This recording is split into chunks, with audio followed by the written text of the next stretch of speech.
Hello, lovely friends. Welcome back to West Kitchen. I hope you are doing very well. I am so excited because I will be sharing with you this super flaky, crumbly meat pie recipe. And the feeling, you are simply just going to love it. It is delicious. So, without talking too much, let's get in and get started. For the ingredients, I have 240 grams of cold butter here, which I have divided into portions because we won't be throwing everything in the flour as we normally do. This is 75 grams of vegetable shortening and 3 cups of flour. And I also have some buttermilk, yes, which unlike its name has no butter in it and it is very low in fat. This gives lightness and tenderness to pastries. And I'm going to just go ahead and add all my dry ingredients, mix it up, and then we move on to the butter and the shortening.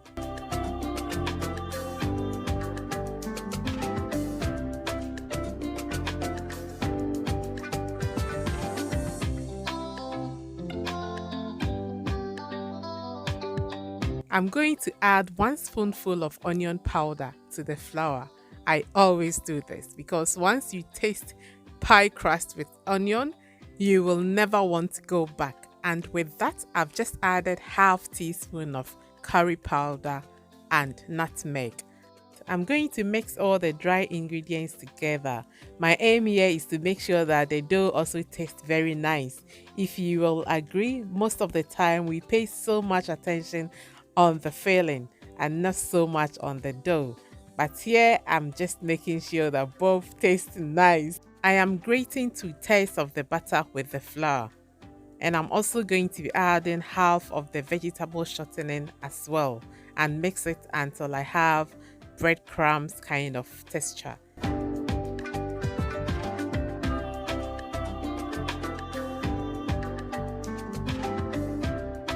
So friends, I will be setting these aside for later. 1/3 of the butter and the half of the vegetable shortening. So stay tuned so you don't miss anything.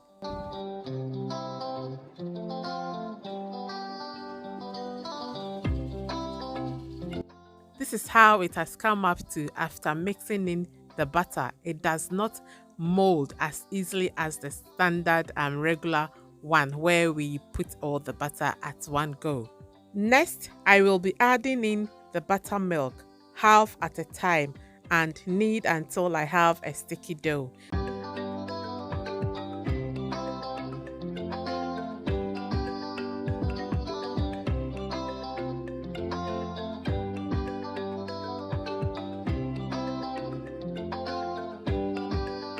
Do not over-knead the dough, and if it becomes too sticky, just flour your hand to help with kneading. And this right here is the perfect texture, the kind of dough that is needed for this flaky pie. I will cover it and leave it in the fridge for up to 30 minutes. For now, let's go and make this tasty filling. So we are not just going to be seasoning the beef on the fire, we will season it right here. So this is me just adding all my seasoning to the beef to make sure that it is packed with flavors even before we cook it. Okay, so I'll just give it a good mix to make sure that all the spices are incorporated into the beef. Then I will cover it and we'll head over to the fire. So onto my heated pan, I've just added about 2 spoonfuls of oil and I'll add my chopped onions. I'm actually using frozen onions, my homemade prep and store. The link is below. It's amazing, time-saving tip. Okay, so yeah, that goes in and I'm going to stir it and fry for about 2 minutes and then I will add my grated carrots. Okay, again, I'm just going to give it a stir for a bit until this carrot softens up a bit. Then I will go ahead and add my garlic. I add garlic at this stage because, as we know, garlic tends to burn quite quick when fried directly in oil. Okay, so that is in. I'll just stir it up, and then goes in some ginger powder, which I've just added, as well as black pepper, okay, to your taste. So I'll give this a stir, and now I'm just going to go ahead and add a little bit of salt, stir it again, and as you can see, the bottom is a little bit dry, so very soon I'll be adding some sort of liquid to loosen it up. Next, to go into the pan are some chopped scallions or spring onions. I will stir it up, and this will be followed by 1 spoonful of dark soya sauce. This soya sauce is going to help give the vegetables more flavor and also brings that richness, that nice dark richness onto the vegetables. The vegetables are now soft and flavored, and it will easily melt into the beef once that is introduced. So this is the perfect time to be adding the seasoned beef. So the vegetables got seasoned, and now we are adding the seasoned beef as well. And straight away, what I do is I kind of mash it with the spoon to prevent it from forming into lumps. You know, that thing that beef normally do when it hits fire.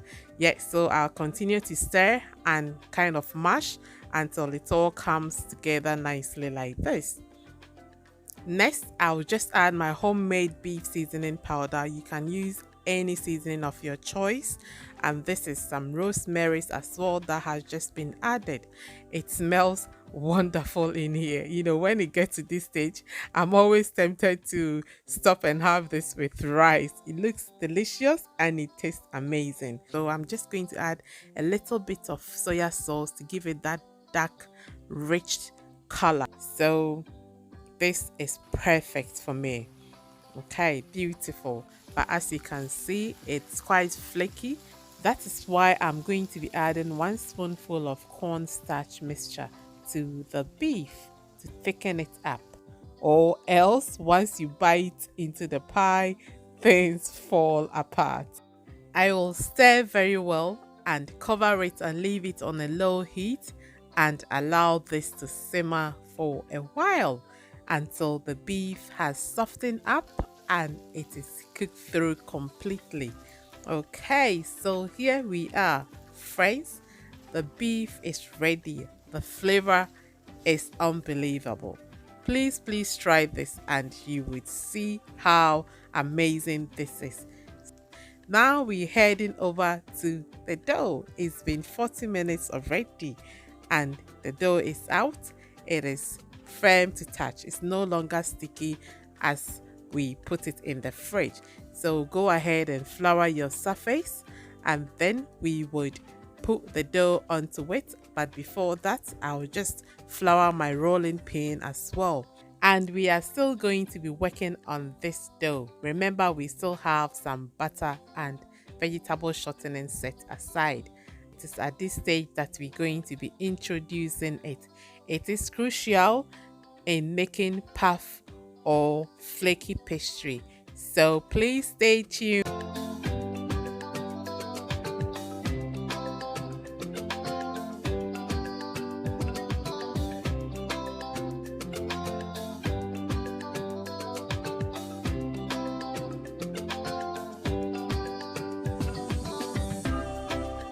Once it has been rolled out nicely like this, I will take the remaining butter and grab a grater. You can also use a potato peeler to do this. So here I'm just grating the cold butter. It has to be cold.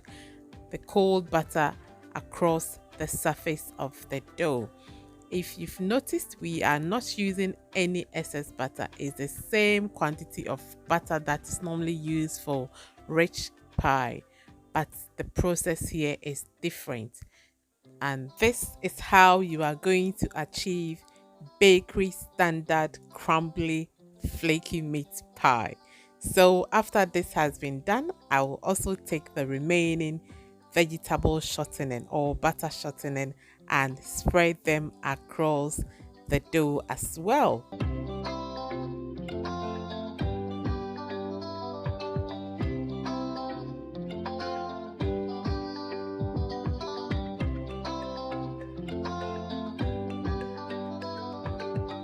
Once that is done, I will be folding the two sides to meet halfway, and with each fold, I'm going to go ahead and flour the surface a little bit. This is important because it helps the dough not to stick too much. You will see when we get to that stage. Okay, so I'll fold it furthermore and then flour the surface again, both underneath and on the top, and then I will roll this up gently until I have a nice stretchy dough.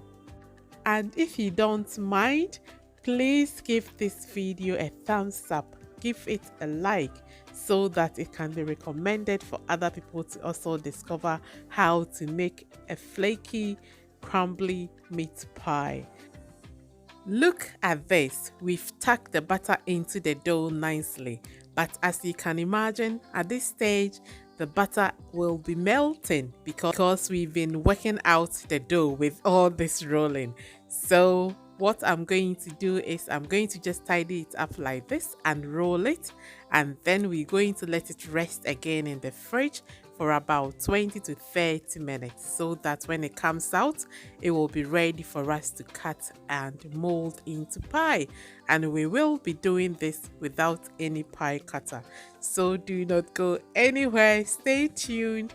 The 30 minutes is up and it is nice and firm, and so I'm going to just spread it out by unfolding it. This is why I sprinkled flour onto the dough with each fold so it does not become too sticky to deal with. Okay, so I will just go ahead and unfold.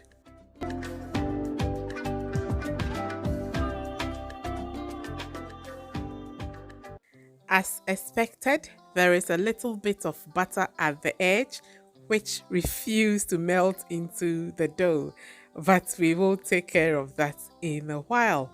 And this dough can make about 12 meat pie, but I'm just going for about 6, so I have divided this into 2 and I'll be keeping the rest in the fridge for up to like a week or so. This is what I do to cover up the butter at the edge.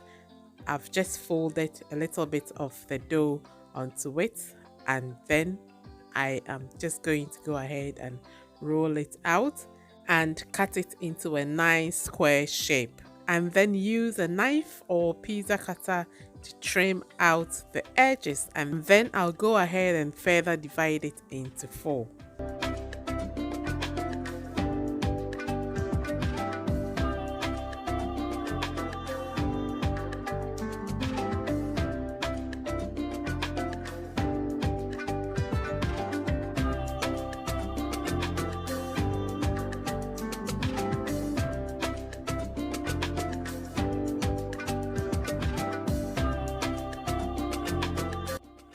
The best way to get enough filling into your pie is to place the spoon at the center of your dough like this, and then pat it down, leaving space at the edge for closing. And I'm just going to brush the edges with egg yolk.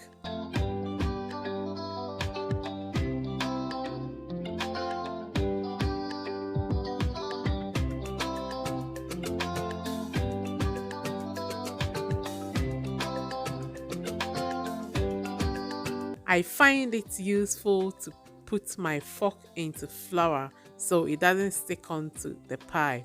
And then after, I'm just going to trim the edges of the pie with my pizza cutter until the shape is nice and perfect.